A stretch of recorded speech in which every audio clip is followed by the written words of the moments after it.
listening to This Week in Big Sky Basketball as we take you around the conference for all the latest in Big Sky hoops. Now, here's your host, Scott Garrard. Hey, welcome on in. It's another edition of This Week in Big Sky Basketball. I'm Scott Garrard. Great show on tap for you as we had a full weekend of basketball in the Big Sky last weekend and some great matchups coming up this weekend. We'll get the full breakdown for you. We're going to chat with college insider Sheila Mikailli here in a second. Idaho State women's coach Seton Sobolewski will join us in segment number 2, and then we'll wrap things up with North Dakota men's basketball coach Brian Jones in the final segment. But let's start with a recap of the weekend that was in the Big Sky, first starting with the men's side. Weber State staying undefeated in league play. The Wildcats earned a 73-58 win over Portland State on Thursday, then an 85-74 win over Sacramento State on Saturday. Montana also stays undefeated in league play. The Grizz earned a 73-66 win over Northern Colorado, and they got a win over North Dakota, 65-61. Idaho State also goes to 2-0 on this road swing. They earn an 82-71 victory over Sac State while getting a 73-70 victory over Portland State. Eastern Washington also undefeated over the weekend. They earn a 106-80 victory over Southern Utah. Also then picked up a 96-73 victory over Northern Arizona. Idaho went 1-1. Vandals beat Northern Arizona 83-76, but fell to Southern Utah in OT 83-80. And Montana State, they had their struggles over the weekend, losing to North Dakota 85-68, and then lost to Northern Colorado 78-76. Montana's Martin Brunig is your player of the week in the Big Sky Conference, leading all scorers with 27 points in that win over North Dakota on Saturday. Grizz remain undefeated in league play. All right, with that, let's go out to the phones. Welcome in first-time guest, one of the greats at College Insiders, Sheila Mikailli. How are you, Sheila? I'm great, thank you. How are you? Doing well. Let's start out with the weekend in the Big Sky Conference. Weber State and Montana continue to run through the league. Home or away, doesn't appear much can stop the Wildcats and Grizzlies right now. What are your thoughts on those two teams? I mean, I think those two teams are doing great. Obviously, they're undefeated. Montana started out ranked. They had a really tough non-conference schedule, but they've been really impressive. Obviously, Joel Ballenboy at Weber is great. I think he might be the next guy to be drafted from the Big Sky. So they both have some great players, and starting out the season really strong. No doubt. And I think each one of us here in the Big Sky Conference cannot wait for these two teams to do battle. That should be a fun one to watch. Oh, definitely. You cover college basketball over the West Coast. Talk about a little bit where the teams in the Big Sky, maybe Montana and Weber State, rank against other successful mid-major programs on the West Coast. Definitely. I actually cover a lot of basketball all over from AAU to NBA, and I try to keep up with everything as much as I possibly can. I think the Big Sky right now compared to other conferences might not be, as successful as the WCC or Missouri Valley Conference when it comes to the mid-major schools, but there definitely are some gems there, Montana and Weber State being, the two top teams in the conference right now.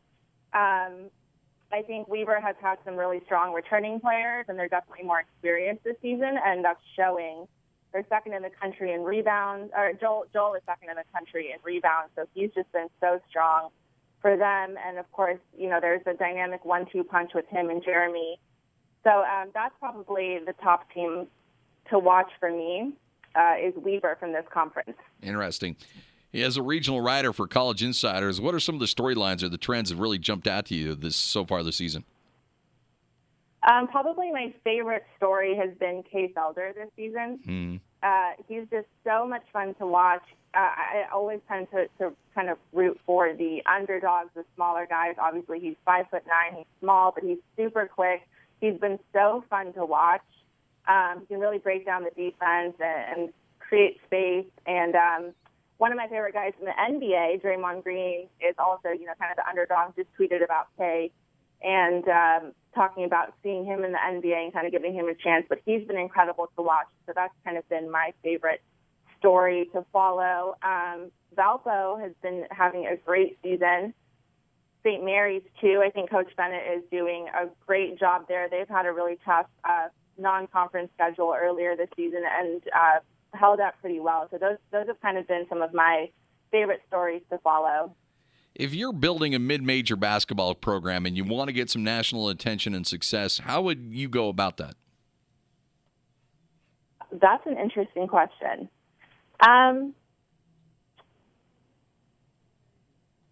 I'm not sure exactly the best way to go about that. I mean, I think obviously having a couple of really strong players that are strong offensively, that are fun to watch, always draws in attention.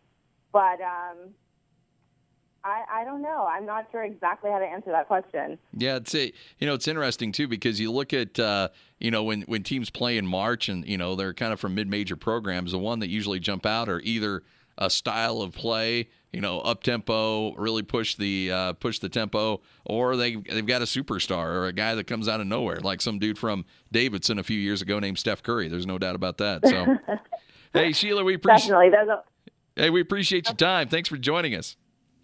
Thank you so much for having me. You got it. That's Sheila Mikailli from College Insiders joining us here on This Week in Big Sky Basketball.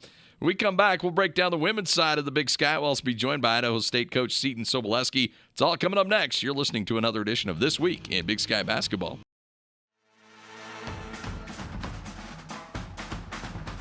A new era has come to Big Sky Conference basketball. 24 teams will invade the Reno Event Center on March 7th.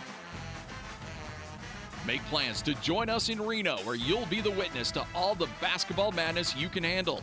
Tickets are on sale now. Visit www.roadtoreno.com to get all the details on how you can join your team on the road to Reno.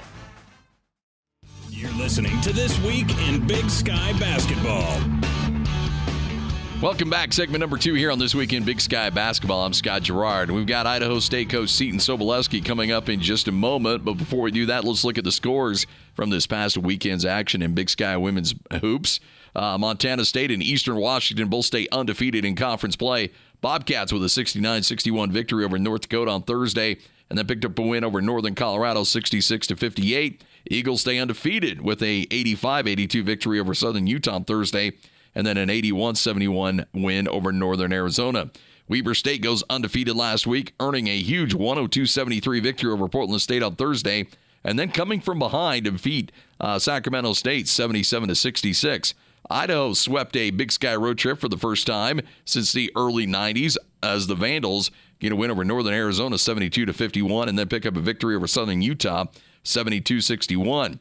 North Dakota goes 1-1. They fall to Montana State, but come back and get a buzzer beater to knock out Montana in Missoula 61-59. The win gives Coach Travis Brewster, gives him the opportunity to shave his mustache. You can find that video by going on Twitter and following at Big Sky WBB. Sacramento State earned a 68-59 win over Idaho State on Saturday. First ever win for the Hornets in Pocatello before falling Saturday to the Wildcats. Idaho State picked up its first win of league season, getting a victory over Portland State.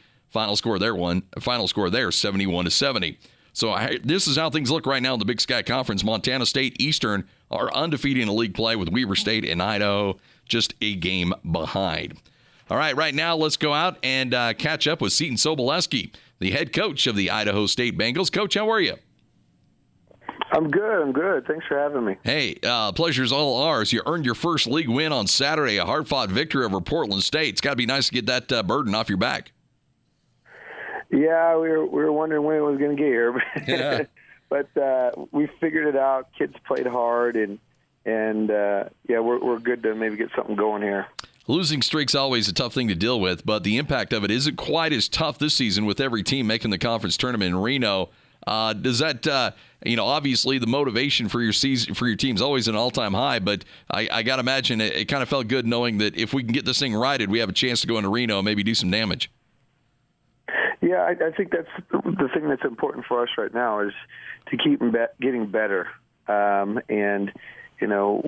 had some great success early on, and we've stumbled a little bit, but we've got a lot of time still. We don't want to take forever to do this thing, but we've got a lot of time still to figure it out. Epiphany Woods has been a bright spot for your team this season. How would you describe her growth on and off the court there for your squad? Well, she's growth is a good word for it. She's just done a lot to get better and to get in better shape and to play at a higher level. She's always had a great amount of talent, but she put in a lot of work this summer and has been working hard to do other things other than just scoring. Every year, it seems like you line up a really difficult non-conference slate. Talk about your reasoning behind putting that together. Well, I think it's, playing tougher competition obviously pushes your team, and when you play someone better, they really expose your weaknesses, and they really show you what you need to work on. When you play teams that aren't as good, you can maybe get a false sense of how good you are or not. And I think the tougher teams really expose what you need to work on, and we like to identify those things and improve. You're going to take I-15 down to Ogden this Saturday, take on Weber State. Wildcats have really improved this season. What do you see when you watch that team on film? Well, I think they play really hard, and they play really well together. The thing that's really, I think, stepped up for them this year is they've just gotten better, and they've gotten more experienced, but their defense has really stepped up and made a difference. They're really a little bit more committed than they have been in the past to their pressure. They've got some players who kind of understand Beth Ann's philosophy and what she wants to do, and they're scrappy. So they've made huge strides, and I'm very happy for Beth Ann and the progress they've made. But I think they're a really good team. And they're tough to play against because they can play small, which can be sometimes awkward to play against. Interesting. When you look at your team, what have you felt like your team has improved on over the last couple of weeks, and what are some points of emphasis you want to work on throughout the course of the remainder of the season? Well, earlier in the year, in the non-conference schedule, we were scoring the ball really well. At the end of the non-conference schedule, we were the best shooting team in the Big Sky, according to field goal percentages. And then conference starts and things flip-flop, and we've become one of the best defensive teams in the Big Sky, and we're scoring less. And we're trying to find that balance. But I'm really happy with the progress we've made with our defense. And now we've got to get the offense to catch up to where it was in the non-conference schedule. Well, Coach, good luck the rest of the way. We look forward to catching up with you again soon, and we wish you nothing but the best. Thanks, man. I appreciate it. You got it. Idaho State coach Seton Sobolewski here on This Week in Big Sky Basketball.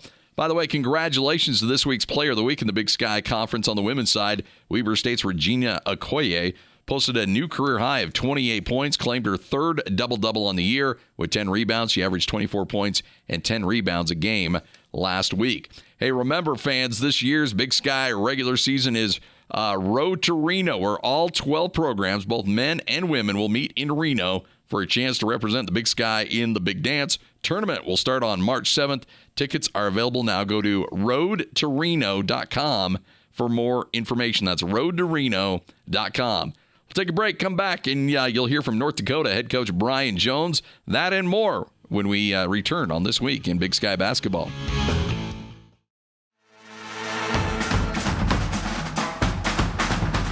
A new era has come to Big Sky Conference basketball. 24 teams will invade the Reno Event Center on March 7th. Make plans to join us in Reno, where you'll be the witness to all the basketball madness you can handle. Tickets are on sale now. Visit www.roadtoreno.com to get all the details on how you can join your team on the road to Reno. Now, back to This Week in Big Sky Basketball. Final segment of the show, another edition of This Week in Big Sky Basketball. North Dakota coach Brian Jones will join us here in a moment, but let's get to our schedules this weekend. Starting on the women's side, undefeated Eastern Washington will host undefeated Montana State Thursday night with a 6 o'clock tip-off on WatchBigSky.com. Also, Idaho hosts Montana, Northern Arizona travels to North Dakota, and Southern Utah will head off to Northern Colorado. Saturday, there are 2 travel partner games as Sacramento State travels to Portland State. Idaho State hits the road to Weber State. Then Montana State will play at Idaho. Montana travels to Eastern Washington. Southern Utah duels North Dakota, and Northern Arizona travels in Northern Colorado. On the men's side, Idaho and Montana face off, while Eastern Washington and Montana State will play in Bozeman on Thursday. Also, North Dakota travels to Northern Arizona, and Southern Utah will host Northern Colorado. Then on Saturday, it's Eastern Washington and Montana playing at 7 o'clock to level things off, while Idaho travels to Montana State. Also, 2 travel partner games on the men's side. Portland State travels to Sacramento. Weber State will head north to Pocatello to see Idaho State. Then it's UNC at NAU and North Dakota at Southern Utah. Remember, you can watch every Big Sky men's and women's game in high definition for free on WatchBigSky.com. Whether you have a smartphone, tablet, or a desktop, games are available for you. Watch the Big Sky Weekly Viewing Guide on Thursday mornings at BigSkyConf.com for more information. Time to go out to the phones. Welcome in North Dakota head coach Brian Jones. Coach, good morning. How are you? Good morning. Thanks for having me on. Hey, pleasure's all ours. You're coming off a weekend split with a win over Montana State and a close loss to Montana at home. So give us an evaluation from what you saw from your team this previous week. Well, I thought we played pretty well. Probably our best basketball on Thursday night on both sides. I mean, we really shared it. Had a lot of assists, and defensively, I thought we really did a nice job of just being in the stance and getting some turnovers and getting some easy buckets off of that. But Saturday, I thought we played well too. Montana's 6-0 and 4-0 on the road for a reason. They're a quality team. We had the lead with 3 minutes to go, and we didn't score down the stretch, and they went on a 10-0 run. But I thought it was a high-level game. And I think with our young group, we're proving we can compete. We've played the 4 teams that are ahead of us already, and we've been in every game and had opportunities to win. Now we just, with this youth, you gotta finish games off, and I think that just comes with more experience. You know, how difficult is it for that team to make that next step where you know you can be competitive with this team? So you just have to do those little things at the end of a game to get over the hump. Oh, no question. It is difficult. It's a confidence thing. It's not always an X and O's thing. It's a guy stepping up or knowing who's going to make a big play for it. I think that's where the Webers and Montanas and even Eastern Washington are ahead of guys because they have a Joyce, they have a Bomb Boy, they have a Brunick. Those guys are going to be able to get you a bucket late, and we're still developing. We have Quentin Hooker, but those 3 guys are all bigs. You know, that's what we're trying to develop right now is Carson Shanks to get going a little bit more and being more of a presence down there. Once we can establish that, I think those games will soon turn into wins. Well, Quentin Hooker, key player for you. He's second in the conference in scoring at 19 points per game. What makes him such a special player for you? Well, I think it's first of all just his character, the way he goes about his day-to-day, off the floor, on the floor. But he's relentless with his work ethic. And just willing his teammates to play at a higher level. He's basically not practicing all week. He's got a foot injury that doesn't allow him to practice, but just to shoot until game day to kind of rest him. So it just shows you the toughness that he has. But his talent level, it's hard to compete and play at the level he is when you're not practicing, just because it's all about a rhythm. And when you're not in that game rhythm or just the speed of the game on a daily basis, it's easy to get out of the type of level that we need to play at. But he hasn't, and to me that's just a credit of who he is, but also our team, his teammates around him, helping him be successful. You're 3-3 in conference standings, currently 5th place. Now those first 4 teams receive byes in the upcoming conference tournament. Are you at a point in the season where you start to look at those things, or are you just still taking it one game at a time? I think I will once we hit the midpoint. We got, 3 more games until the midpoint. But no question, our goal is obviously to be in that top 4 so we can get a bye just to make it easier, to give you a better chance. It's hard to win, multiple games and back-to-back days, but just to make it an easier load. But, with us, because of our youth, I do want to just take it a game by game. This league is too tough. I mean, we've only played a handful of games, and I've seen everybody on film multiple times. I don't feel there's a team we can't beat, but also there's not a team we can't lose to as well, because I think this league is so balanced. There's maybe a couple teams with 1 win, but boy, they're competitive, they're talented. It's still just the confidence in winning a game. You got a long road trip coming up at Northern Arizona, taking a trip to Southern Utah as well. What jumps out at you when you see those teams on film? NAU's definitely better than their record. I think they're continuing to show huge strides. They got youth just like us, but they still have 2 very, very good players in Yanku and Kaluna, and I think those are their bookends. and the youth just continues to get more maturity and experience and confidence. They lose in double overtime to Montana at home and overtime to Montana State. They could very well be 3-3 right now, very easily. So I think that's just, it shows you they're coming along. They're making huge strides. I think they're defending at a higher level than they have. And then Southern Utah is always dangerous just because that team is a seasoned team. They can really score. And they have a lot of weapons. That's what makes them difficult, because they play a lot of guys, and they just have great depth, and especially on a second day, that's where your depth really comes in, and you got to be able to rely on your depth and get you through, and that's what they have. So that's what really makes them dangerous. Their experience, their ability to score, but also their depth. Well, Coach, good luck this weekend. This has been a fun conversation. We look forward to doing it again soon. Thank you. You got it. Brian Jones, head coach in North Dakota, here on This Week in Big Sky Basketball. Remember, you can watch all these games, men's and women's, in high definition for free. All you have to do is go to watchbigsky.com. Smartphone, tablet, desktop, it all works the same. Watchbigsky.com. That'll do it for us. Big thanks to College Insider Sheila Mikailli, also Idaho State coach Seton Sobolewski, and, of course, North Dakota's Brian Jones. Also, big thanks to Austin Horton and the executive producers of This Week in Big Sky Basketball, John Oglesby, as well as Jason Ashcraft. I'm Scott Garrard, and thanks for listening, and enjoy the games this weekend. And we'll be back next week for another edition of This Week in Big Sky Basketball.